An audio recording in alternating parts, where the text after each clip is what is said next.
User-defined loads in TIA Selection Tool. With Control Panel Design in TIA Selection Tool, you have many options for electrical dimensioning and the selection of combinations for load feeders.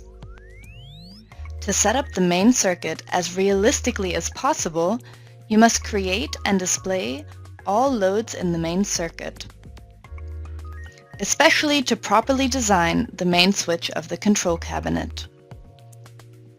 To be able to describe as many different load types as possible, Control Panel Design in TIA Selection Tool offers the possibility to configure user-defined loads.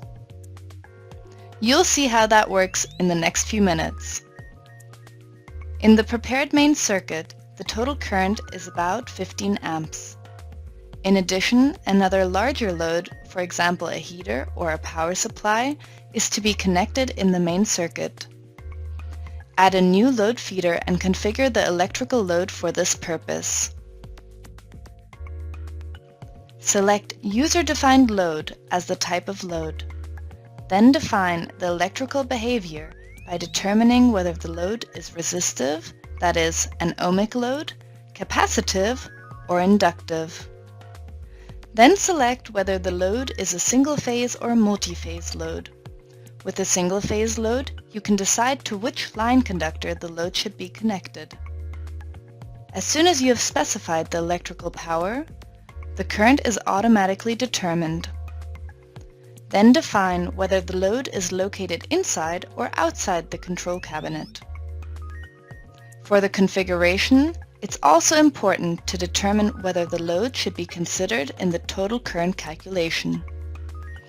If, for example, this is a so-called bypass load that only becomes active if another component or load fails, you should usually select No so that the main switch isn't unnecessarily over-dimensioned.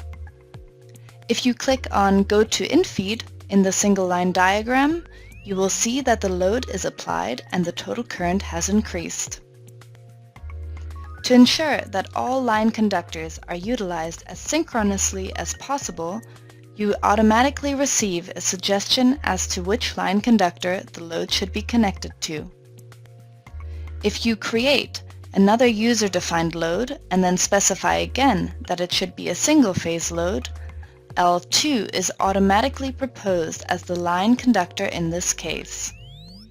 After entering the electrical power, for example 9 kilowatt, and clicking on Go to InFeed, the new load is now also displayed, marked with the indicator that it is connected to L2. The total current hasn't increased any further because this load has lower amps compared to the load at L1. The distribution over the phases is thus taken into account. This would allow you to connect a third load without increasing the total current. These and many other functions are provided by Control Panel Design in TIA Selection Tool. Have fun trying it out!